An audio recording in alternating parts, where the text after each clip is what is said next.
네, 반갑습니다, 여러분. 14강인가요? 예, 일제 무단 통치와 독립운동의 시작. 교과서로는 48페이지부터입니다. 원래 우리가 지금 바로 여기를 나가면 되는 게 아니고 그 앞에 하나 지금 중단원을 마무리 짓지 못한 부분이 있습니다. 교과서로는 40페이지, 41페이지 언론과 국학, 종교와 문예의 변화라는 부분인데 이 부분을 왜 뛰어넘냐? 이유는 두 가지인데요. 첫 번째는 이제 이 부분이 내용 자체가 어렵지 않은 부분이라서 여러분들 교과서만 읽어봐도 충분히 이해할 수 있는 부분이고, 두 번째로는 이제 우리 진도가 좀 많이 늦었어요. 그래서 제가 지금 진도를 빠르게 진행하기 위해서 할 수 없이 40페이지, 41페이지는 여러분들 교과서를 읽어보는 걸로 대신토록 하겠습니다. 공부하시다가 드는 여러 가지 의문점 같은 거는 얼마든지 구글 클래스룸에 올리시면 제가 답변 다 해드리겠습니다. 자, 교과서 48페이지 일제 무단 통치와 독립운동의 시작. 오늘부터는 좀 진도를 빠르게 진행토록 하겠습니다. 제가 수업 시간에 쓸데없다기보다 좀 자세한 내용들을 많이 설명하다 보니까 진도가 상당히 늦은 감이 없지 않아 있는데, 좀 진도를 빠르게 뽑기 위해서 여러분들 제가 좀 과감하게, 중요한 거 위주로 진도를 빠르게 좀 진행토록 해보겠습니다. 근데 제가 워낙 쓸데없는 다른 관련 얘기를 많이 하는 스타일이라서 가능할지 모르겠네요. 자, 또 퀴즈 하려면 25분 안에 강의를 또 끝내야 되죠, 그렇죠? 자, 첫 번째가 헌병 경찰을 앞세운 무단 통치인데 학습 목표가 첫째, 1910년대 일제가 실시한 무단 통치의 사례를 열거할 수 있다. 둘째, 1910년대 국내외에서 전개된 독립운동의 내용을 설명할 수 있다거든요. 이 부분을 조금 제가 설명을 조금 하고 넘어가야 돼요. 무슨 설명이냐? 어, 일제가 우리를 이제 1910년부터 1945년까지 우리를 강제로 이제 병합해서 지배를 하잖아요, 그렇죠? 일제 이제 우리를 통치하는 방식이 초기 스타일, 중기 스타일, 그리고 말기 이렇게 나눠 볼 수 있어요. 초기에는 우리 민족을 아주 좀 강경하게 통치를 합니다. 그 시기를 이제 무단 통치, 지들 마음대로 통치한다 해서 무단 통치 시기라 그러고, 1919년에 이제 3.1운동이 터지면서 일제가 느낀 거죠. 이 한민족을 자기들 마음대로 통치하는 무단 통치 방식으로만 이끌어가서는 안 되겠다. 그래서 약간 채찍 다음에 당근이라 그래야 되나? 그래서 이제 문화 통치가 실시가 됩니다. 좀 여러 가지 허가해 주는 듯한, 이게 무단 통치 시기에는 무조건 다 안 돼, 안 돼, 안 돼 하는 것들을 이제 문화 통치 시기에 가면은 그 정도는 좀 봐줄게 이런 식으로 그냥 기만하는 거죠. 실제로 얘네가 우리를 진짜 이해하고 해줄라 했던 게 아니고, 이제 3.1 운동을 한번 겪고 나니까 일제가 이거 조선인들은 너무 강하게 푸시하면 안 되겠어. 우린 니네 말 들어줄 테니까 니네도 우리 말 좀 잘 들어봐. 이런 식으로 이제 꼬드기는 통치 시기가 문화 통치고, 말기가 이제 민족 말살 통치라 그래서 우리 민족의 글과 우리 민족의 문화를 완전히 말살시켜버리는, 그래서 지들 표현으로는 내선 일체, 이 내는 이제 그러니까 일본 본토, 그 선은 조선, 그래서 일본 본토와 조선이 하나다. 이런 내선 일체 전략을 채택한 게 이제 말기의 민족말살 통치입니다. 그 중에서 이제 오늘 첫 번째 배우는 거는 1910년대 이제 무단 통치 시기죠. 무단 통치 시기에 어떠한 사례들이 있었는지 열거할 수 있다. 그리고 두 번째로는 무단 통치 시기 1910년대 국내외에서 전개된 독립운동의 내용을 여러분들이 좀 배워볼 겁니다. 자, 빠르게 넘어갈게요. 자, 헌병 경찰을 앞세운 무단 통치. 헌병 경찰이 뭘까요, 여러분들? 헌병이란 거는 원래 헌병, 이거는 이제 MP라는 거죠. 민간에 일반 민간 경찰이 있는 것처럼 이 헌병은 뭐냐면은 군대 내 경찰이에요. 그래서 MP가 밀리터리 폴리스입니다. 밀리터리 폴리스, 이게 이제 헌병인데, 그러니까 군대 내에서 경찰 역할을 하는 사람들인 거죠, 그렇죠? 헌병 경찰 앞세운 무단 통치가 뭐냐면은 일제는 처음부터 우리 민족을 지배할 때 아주 강하게 나옵니다. 그래서 지금 여기 보이는 이게 조선 총독부 건물이죠. 이것도 이제 또 얘기를 좀 또 해야 되는데, 빠르게 얘기할게요. 조선 총독부 건물이 어디 있었냐면은 우리나라 경복궁 광화문과 경복궁의 이제 임금이 업무를 보는 근전전 사이에 이 총독부 건물이 떡하니 자리 잡고 있었어요. 그러니까 쉽게 말해서 경복궁 한가운데다가 얘네가 조선 총독부를 지은 거예요. 지었는데 우리가 해방이 되고 나서 이 조선 총독부를 정부기관 중앙청으로 씁니다. 쓰다가 이제 이게 나중에 이제 뭘로 쓰이냐면은 국립 중앙박물관, 우리나라의 국립중앙박물관으로 이제 쓰이다가 이걸 이제 그 1995년인가에 당시 김영삼 대통령이 우리나라 민족정기 바로 세우기 운동하면서 이거 폭파시켜 버립니다. 조선 청독부가 없애버려 해서 폭파시켜 버리고 지금 국립중앙박물관은 여기가 아니고 이제 용산에 새로 지은 곳으로 이전하게 됐죠. 그렇죠. 자, 이 조선 총독부를 설치해 가지고 여기에 최고 통치자가 누굽니까? 조선 총독이죠. 그렇죠? 일본은 조선 총독을 누구로 임명하냐? 일본의 군인 출신 장성 장성 출신으로 임명을 합니다. 주로 이제 육군 출신이 많이 오고 뭐 데라우치 마사타케 같은 사람도 이제 육군 출신이었죠. 그렇죠? 그러다가 이제 이 군인을 왜 조선 총독으로 임명했겠습니까? 군인 스타일 뭐 밀어붙이는 안 되면 하게 하라 이런 이제 좀 강력한 군인 스타일들을 조선 총독으로 이제 임명을 해가지고 조선의 통치를 좀 강하게 우리 민족을 푸시하겠다는 거죠. 그렇죠? 거기에 맞춰서 이제 일제는 우리나라의 이제 그 경찰 병력을 그쵸? 일본의 이제 군인들이 경찰 병력으로 오게 됩니다. 여러분들 교과서 48페이지에 봐도 거기 보면은 함경북도 경무부와 경성 헌병대 본부가 같이 이렇게 있는데 보면은 그러니까 쉽게 말해서 경찰이 헌병 군인 출신이 이제 경찰을 맡았다는 겁니다. 그러니까 이제 일반 민간인 출신 경찰이 아니고 군인 출신 경찰이다 보니까 좀 더 우리 민족을 통치함에 있어서 더 좀 무단으로 강력하게 무력을 이용해서 통치를 했겠죠, 그렇죠? 그래서 여기 보면은 무단 통치 실시 시기에 육해군 대장 출신을 조선 총독으로 임명을 했고 헌병 경찰제를 실시해서 재판 없이 벌금을 매길 수도 있고 태형을 부과할 수 있겠습니다. 이게 이제 직결 심판 제도라 그래가지고 태형이 뭐냐면은 때리는 거예요. 때리는 거. 때리는 이제 형벌인데 오늘날도 이제 우리나라는 지금 때리는 형벌이 있어요, 없어요? 우리나라는 지금 9대 형법에 제시된 형벌 중에 때리는 형벌은 없습니다. 그렇죠? 근데 아직도 뭐 전 세계 한 33개국 정도는 여전히 때리는 태형이 존재해요. 좀 선진국 중에 어디가 있냐면 잘 사는 나라 중에 싱가포르이 아직도 때리는 태형이 존재합니다. 그리고 많은 이슬람 국가들이 이슬람 사람들은 이제 국가의 법도 있지만 자신의 그 이슬람에 따른 샤리아라고 하는 율법이 있습니다. 율법. 무슬림들, 이슬람을 믿는 사람 지켜야 되는. 여기서 이제 태형을 규정하고 있어요. 그래서 두드려 팬다는 겁니다. 아시아의 뭐 말레이시아도 그렇고 브루나이도 그렇고 싱가포르도 그렇고 많이들 때려요. 우리나라는 없고 대부분의 이제 선진 국가들은 태형이 다 폐지됐죠. 근데 이제 당시에 무단 통치 시기에 이런 헌병 경찰들이 우리 조선인들에 대해서 때리는 태형을 부과했다는 겁니다. 어떻게 했냐면은 그냥 헌병 경찰이 보고 얘를 하루 가둬둬야 될 것 같다. 그럼 형기 1일당 한 대로 대신할 수 있었습니다. 또 벌금을 물려야 된다. 그때 벌금 당시 돈 1엔당 한 대예요, 한 대. 그러니까 이제 뭐 보통 이제 중범죄 말고 형기가 3개월 이내로 나올 것 같은 좀 경미한 범죄인 경우에 헌병 경찰이 보고는 야, 너 이 새끼야, 내가 볼 때 너는 저기 그냥 뭐 재판 받지 말고 나한테 그냥 맞아. 그러니까 하루당 한 대씩 두드려 패는 겁니다. 그러니까 얼마나 공포스럽겠어요. 경찰들이 칼을 차고 다니면서 조선인들이 뭔가 잘못을 저지르면은 직결로 그냥 이제 데리고 가서는 이제 그 형틀에 매서 때렸다는 거죠. 그렇죠. 자, 그리고 이제 뭐 언론이나 신문사 이런 것들 출판, 뭐 책을 발간하는 것들, 또 모이고 어떤 집단을 만드는 것, 그런 것들에 대한 모든 자유를 다 박탈해 버렸습니다. 그러니까 우리 민족이 신문도 낼 수가 없고, 우리 민족이 책도 낼 수가 없고, 우리 민족이 모여서 뭔가 뭐 항의나 이런 것도 할 수 없고, 우리 민족에다 단체를 만들 수가 없었습니다. 그래서 언론, 출판, 집회, 결사의 자유를 박탈했고, 특히 무시무시한 게 선생님도 학교에서 칼과 제복을 착용하는 겁니다. 오늘날 선생님과 학생들 간에 뭐 얼마나 사이가 좋아요. 제 개인적인 생각으로는 여러분들이 물론 선생님한테 뭐 오늘 좀 약간 버릇없이 구는 것도 있어요. 선생님의 학교 다닐 때보다는. 근데 선생님의 학교 다닐 때보다 오늘날 교사와 학생 간의 거리가 더 많이 좁혀진 것 같아요. 좋은 점인 거죠. 그 왜 그런 거 같냐? 내 생각에는 안 때려서 그런 것 같아요. 안 때려서. 때리지 않으니까 그 뭐 언제부터 우리가 이게 때리는 게 체벌이 있었냐 생각해보세요. 여러분들 미국이나 뭐 유럽의 학교들 보면은 우리나라보다 훨씬 이전에 학교에서 선생님이 학생들 때리지 않았어요. 때리는 거 다 없어졌는데 우리나라는 상당히 오랫동안 때렸죠. 제가 교직에 처음 나왔을 때가 2007년인데 그때도 여전히 때리고 있었습니다.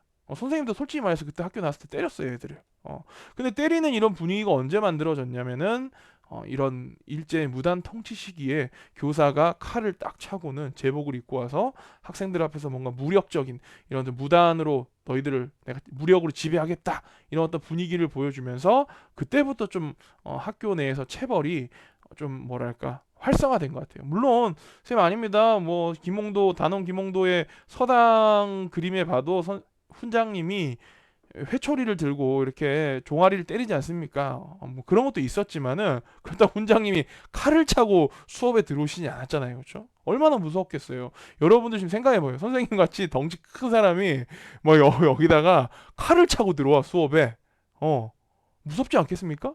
칼을 차고 들어왔다는 거는 암묵적으로 이런 뜻이잖아요. 니네가 내 말을 듣지 않으면 나 언제든지 칼로 너희를 벨 수도 있어. 라는 그런 무언의 압박인 거죠. 그렇죠?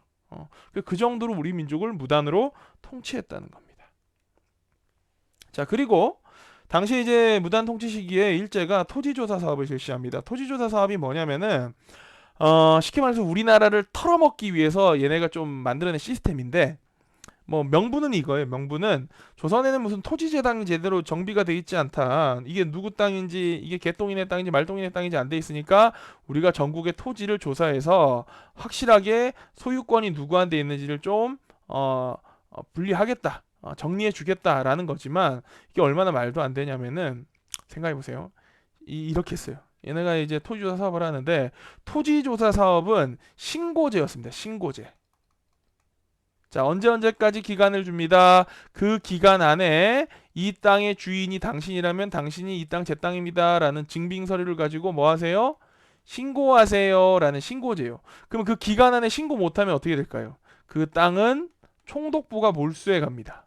그럼 생각해보세요. 지금 오늘날에 이렇게 막 스마트폰이 돼 있고 우리나라 뭐 4G다 5G다 이렇게 막 IT 강국이니까 국가가 뭔가 내린 어떤 뭐 알리는 내용들이 일반 민간에게 널리까지 들어갔겠지만 지금 1910년대에 조선 총독부가 자 얘들아 토지 신고해라 기간 줄 테니까 그 안에 자기 토지인 거 신고 안 하면 너희 토지 어떻게 해버린다 총독부가 몰수해 간다 그러면은 어디 시골이라든지 이런데 두메 산골에 살고 있는 사람들은 그런 거 몰라요. 신고 안 하는 거지. 못하는 누락분도 있었을 겁니다. 물론 그게 많지는 않았겠지만은 그럼 이제 그런 것들 총독부가 인마이 포켓 하는 거예요. 자 그런 식으로 이제 이 또는 신고를 하더라도 이제 총독부가 뭐 보고는 아 이거 서류가 미비하네. 이거 빠꾸 다시 이게 당신 땅인 걸 증명할 서류를 다시 갖춰서 오세요. 근데 그때 당시 사람들이 뭐 그렇게 똑똑하지가 않잖아요. 우리가 제대로 된 교육을 이런 뭐 현대화된 교육을 받은 것도 아니고. 그래서 이제 토지가 어떻게 되냐면은 여기 그래프를 보세요. 그런 식으로 이제 총독부가 우리 민족의 토지를 뺏어가다 보니까 1910년대에 이게 11,000정보입니다. 11,000정보면 이게 단위가 지금 교과서 여러분 교과서에 나와 있어요. 이게 단위가 1,000정보인데 1정보가 약 3,000평이에요. 그러니까 11,000정보면 얼마야? 이게 330만 평인가? 이제 이게 점점 가면서 아주 급속도로 증가하게 되죠. 그렇죠? 자, 그래서 이 총독부가 이렇게 이제 가져간 이 토지를 어떻게 하냐? 두 가지 방식으로 처분을 하는데 하나는 일본인들에게 본토에서 건너온 일본인들에게 싸게 처분합니다. 일본인에게 싸게 총독부가 토지를 주고 또 하나는 총독부가 동양 척식 주식회사라는 걸 만들어요. 이게 뭐냐면 영국이 인도를 식민 통치할 때 만들었던 회사가 동인도 회사라고 있어요. 동인도 회사. 이걸 본따 가지고 동양 척식 주식회사라는 걸 만듭니다. 동양 척식 주식회사는 막 개척해서 항무지를 개척해서 거기다 뭔가 심는 그러니까 개발하는 회사라는 거예요. 동양을 개발하는 회사다. 그게 동양 척식 회사인데 이걸 만들어 가지고는 여기다가 땅을 많이 줍니다. 그러면서 이 동양 척식 주식회사가 조선 최대의 지주로 성장을 하게 됩니다. 성장을 하게 되고 지주의 법적 권한을 강화해요. 왜 지주의 법적 권한을 강화할까요? 이때 이제 지주들 땅을 가진 사람들 주로 누가 되냐면은 주로 이제 일본인이거나 일본에서 건너온 일본인이거나 아니면 우리나라 사람이면 누구? 친일파 이런 사람들이 지주가 되는 거죠. 이들의 이제 법적 권한을 강화하고 조선 농민의 경작권을 무시합니다. 경작권 무시했다는 게 뭐냐면은 여러분들 이제 조선 사회의 말기에 가면은 이 농사 짓는 제도 자체가 땅을 가지고 있는 지주가 있고 여기에 농사를 짓는 소작농이 있어요. 물론 땅 주인은 이 지주지만 실제 거기서 농사 짓는 사람은 소작농이라는 겁니다. 그럼 소작농이 지주 땅에 가서 농사를 짓고는 뭐 거기에 뭐 일정 비율을 지주한테 땅을 빌려줘서 감사합니다 하고는 여기 갖다 주는 거죠. 그렇죠? 이런 식으로 시스템이 이루어졌는데 재밌는 게 지주의 숫자는 적고 땅은 많잖아요. 한 명의 지주가 갖고 있는 땅이 많다 이거야. 그러면 이 땅들을 이 소작농들이 자기 땅은 아니야. 지주의 땅이긴 하지만 소작농이 여기서 대대로 그냥 농사를 짓는 거예요. 갑 A 땅은 갑 소작농이 농사를 짓고 B 땅은 을 소작농이 농사를 짓고 C 땅은 뭐 병 소작농이 농사를 짓고 이런 식으로 이게 이제 경작권이 그 땅에 농사 지을 권리 이게 그냥 대대로 유지가 됐습니다. 지주도 딱히 문제 삼지 않아. 자네 아버지가 옛날에 우리 A 땅에서 농사 지었잖아. 아버지 돌아가셨어. 자네가 이제 땅 농사 짓는다고. 자네 지어. 그다 그 사람 또 죽으면 또 지주가 또 지주의 아들이 또 어떻게? 예, 그분 옛날 아버지가 할아버지가 농사 쭉 지으신 땅이죠. 얘 농사 지으세요. 이런 식으로 하는 거예요. 왜냐면 지주 입장에서야 사실 누가 농사 짓는 별 중요한 거 아니잖아. 그냥 토장농이 농사 잘 지어가지고 자기 땅에서 난 그 곡식의 일부만 자기네 잘 갖다 주기만 하면 되는 거잖아요. 그래서 이제 이런 식으로 경작권이 어느 정도 유지가 되고 보존이 됐는데 이 토지조사 사업하면서 이제 경작권 싹 무시하는 겁니다. 그럼 경작권 무시하게 되면 어떤 일이 벌어질까요? 이제 그야말로 지주가 갑질을 할 수 있게 됩니다. 갑질. 아니 땅은 적고 땅은 한정돼 있잖아요. 거기 농사지을 농민은 많다 이거야. 그럼 어떻게 하는 거예요? 농민 마음에 안 들면 소작농 마음에 안 들면 야 너 경작권 너 안 돼. 내가 너한테 토지 뺏어가지고 다른 개똥이 거 뺏어서 을똥이한테 농사지을 권리 줄 거야. 이런 식으로 되는 겁니다. 그러니까 이제 점점 더 지주의 권한이 강하게 되는 거고 그건 지주의 다수였던 일본인과 친일파의 권한이 더 강화되는 거라고 볼 수 있는 거죠. 그렇죠? 자, 이런 식으로 해서 이제 조선의 농민들이 소작농으로 자꾸 다 전락을 하게 되고 결국 산에 가서 이제 황무지를 불태워서 농사지는 화전민이 되거나 아니면은 만주나 연해중 등 국외로 도망을 가게 되는 겁니다. 왜냐면은 조선에서는 농사질 땅이 없는 거예요.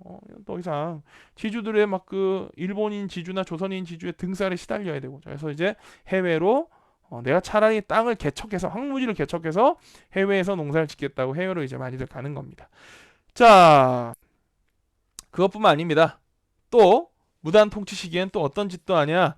회사령을 이제 만들어 회사령. 회사령이 뭐냐면 자, 회사를 만들 때 반드시 총독의 허가를 받아야 됩니다. 그럼 이게 무슨 말이냐? 조선인들이 이제 당시 조선인들 한국 사람들이 뭔가 회사를 만들어 가지고 돈을 벌고 싶어도 총독부가 딱 보고는 이 새끼 이거 회사 왠지 싹수가 있어 잘 될 것 같아. 근데 이거 회사 설립하고자 하는 사람이 누구야? 조선인이야? 허가 안 해줘. 이런 식으로 허가 안 해주고 막 친일파 이런 애들 일본인들이 막 회사 만들겠다 그러면 해 장사해 잘하고 있어. 앞으로 더 열심히 친일하도록 해. 이런 식으로 이제 해주는 게 바로 회사령인 거죠. 이렇게 회사령을 이제 만들어 가지고는 한국인들 당시 조선인들의 자본 성장을 억제하고 친일파나 일본인들만 이제 키우려고 했다는 겁니다. 자, 이런 식으로 해서 헌병 경찰 제도가 유지가 됐습니다. 자, 그럼 1910년대 독립운동은 어떻게 진행이 됐냐?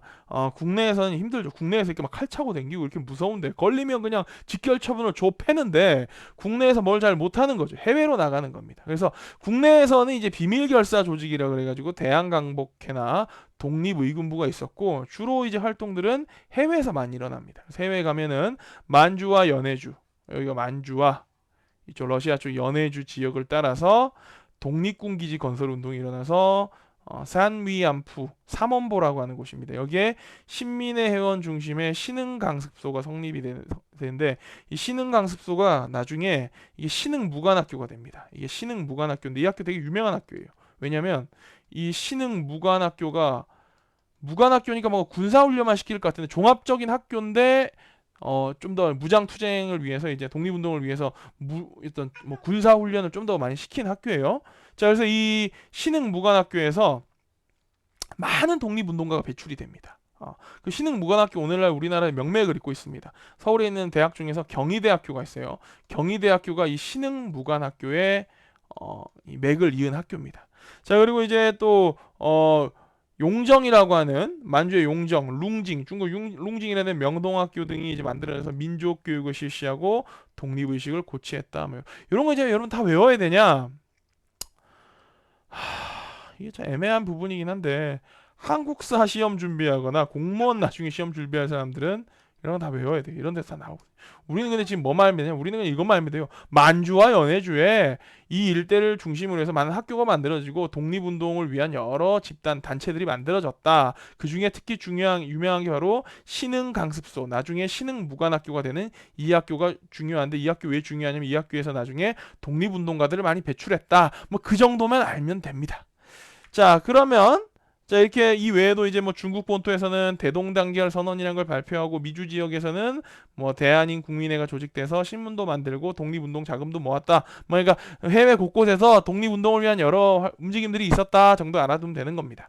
자, 그러면 뭐 이제 넘어가서 바로 두 번째 바로 넘어가도록 할게요. 지금 자, 지금 시간 20분 됐네. 빨리빨리 해야 되는데 지금 잠깐만요. 자, 봅시다. 할 수 있는 데까지 제가 한번 해볼게요. 자, 두 번째, 한반도에 울려 퍼진 대한독립 만세. 자, 이제 3.1운동이 일어나요. 3.1운동의 국내외적 배경을 말할 수 있다. 어떤 배경을 갖고 3.1운동이 실시됐는지, 그리고 3.1운동의 역사적 의의를 안다. 자, 한번 봅시다. 자, 3.1운동 왜 일어나냐? 3.1운동이 여러분 1919년에 일어나죠. 그쵸? 이때 당시에 이제 전 세계적인 어떤 추세가 어땠냐면은, 막 세계 제1차 대전이 끝난 시점이었어요. 세계 제1차 대전 언제부터 언제까지죠? 1914년부터 1914, 15, 16, 17, 18년까지. 예, 14년, 15년, 16년, 17년, 18년. 횟수로는 5년. 이제 뭐 대충 연으로 치면 4년 정도, 4년 조금 넘게, 4년 한 3개월 정도 지속된 전쟁이 바로 1차 세계 대전인데 1차 세계 대전 막 이제 서로 막 붙었어요. 이렇게 힘 있는 애들끼리 다 붙었어. 당시 이제 뭐 영국과 프랑스 이런 애들 뭐 그리고 이쪽에 이제 누구 뭐 독일, 헝가리, 오스트리아, 뭐 이탈리아 이런 애들 해가지고 이제 붙었단 말이에요. 붙어가지고 이제 얘네가 졌어. 얘네가 지고 얘는 동맹국 지고 나니까 이 진놈들을 요리를 해야 될까? 얘네 갖고 있던 뭐가 많았냐? 식민지가 많았어요. 이제 그때 갑자기 이제 미국의 대통령 우드로 윌슨이라는 형이 딱 껴가지고는 야, 각 민족은 자신의 운명을 스스로 결정할 수 있게 해줘야 된다라는 민족 자결주의라는 걸 갑자기 발표합니다. 민족 자결 뭐 자결하라 이게 아니고 자기 스스로 운명을 결정한다. 이게 무슨 말이겠어요? 이 패전국들이 갖고 지금 승전국이고 패전국이야. 그럼 패전국 힘을 빼야 될 거 아니에요. 이제 뭔가 페널티가 있어야 되잖아. 무슨 페널티냐면 얘들이 갖고 있는 식민지를 뺏어버리겠다는 겁니다. 야, 식민지 뺏어가지고 다 독립시켜버려. 독립시키려면 명분이 있어야 되죠. 명분이 뭐냐? 야, 각 민족은 다른 민족으로부터 지배받지 않고 자신의 미래를, 운명을 스스로 결정할 수 있는 권한이 있는 거다 하는 민족 자결주의를 통해서 여러 식민지를 다 독립시켜버립니다. 그러니까 이때 독일이나 헝가리나 오스트리아, 이탈리아 이런 애들의 식민지는 완전 난리 난 거지. 이제 독립이야 안 돼. 그럼 우리 조선 어떻게 됐냐? 우리 조선 해당 사항이 없어. 왜? 당시에 일본이 패전국이 아니었거든. 일본은 오히려 영국, 프랑스 애들하고 친했어요. 그러니까 윌슨이 민족 자결주의다, 자 식민지 해방하라 해도 우리는 여기에 해당 사항이 없음. 이었던 거예요. 그래서 우리 그때 당시에 뭐 파리 강화의 1차 세계대전 끝나고 막 회의할 때 우리 막 김규식 가고 이럽니다. 막 가가지고 우리 좀 약간 신났어. 뭐 민족 자결주의라고 우리 이제 독립하는 거야? 근데 갔더니 이제 어떻게 니네 해당 사항 없으면 우리는 해당 사항 없었대요. 그래서 이제 보면 신한청년당에서 김규식이란 분을 갖다가 파리 강화회의 이게 이제 1차 세계대전 그 회담이 끝나고 이제 누구 이제 이긴 팀 진 팀 갈라가지고 이긴 팀 상 주고 진 팀 페널티 주는 파리 강화회의 대표로 갔는데 가서 독립 청원서를 제출했지만 그냥 이제 무시당합니다. 이제 아무도 보는 의미가 없는 거. 왜? 우리는 패전국의 식민지가 아니었거든. 우리를 만약에 독일이 만약에 우리를 지배했었다. 그럼 우리는 이제 1919년 18년 이때 파리 강화회의 때 한국 독립해 됐겠죠. 왜? 독일이 패전국이었으니까. 근데 우리는 이제 패전국의 식민지가 아니고 일본의 식민지였다는 겁니다. 그래서 우리는 이때 독립을 못하죠, 그렇죠? 자, 그리고 이제 이 시기에 이제 1919년 다 와가지고 이제 2월 8일 날 28 독립선언이라 그래가지고 일본의 한국 유학생들 중심으로 이제 뭔가 막 발표하면서 독립에 대한 어떤 막 분위기가 막 끌어오릅니다. 특히 이때 당시에 뭐가 있었냐, 고종 황제가 돌아가십니다. 물론 이제 왕위에서는 진작에 물러났지만 그냥 이제 그냥 살고 있었어요, 고종 황제가. 그러다가 이제 돌아가시는데 이분이 이제 언제 돌아가시냐면 1919년 1월 달에 돌아가십니다. 1월 달에. 우리가 참고로 3.1 운동이 1919년 3월 1일에 일어나죠. 그러니까 고종 임금이 딱 19년 1월에 돌아가시면서 썰이 퍼져, 썰이. 민간을 중심으로. 오늘날 뭐 인터넷에 뭐 그렇다 카더라 이런 식으로 이제 뭐냐면은 고종 황제께서 독살당하셨다 카더라. 자, 그러면 나라를 빼앗긴 것도 서러운데 그 만국의 군주였던 고종 임금이 돌아가셨어. 근데 그 죽음이 그냥 편안한 죽음이 아니었고 뭐 커피에다 독을 타서 독살당했다. 이제 독살설이 확산되니까 지금 민중 내 분위기 어떻겠어요? 야, 이 일본 놈들이 우리 황제 폐하를 갖다가 우리나라를 빼앗은 것도 모자라서 우리 황제 폐하까지도 전 황제 폐하지. 전 황제 폐하까지도 독살시켜버렸구나 이 나쁜 새끼들아 이러면서 이제 뭔가 만세 시위 준비가 그런 분위기가 들끓기 시작하는 겁니다. 근데 지금 시간이 26분이네요. 여기까지 일단 중단하고 바로 이어서 자 다시 다음 강을 또 시작하도록 하겠습니다.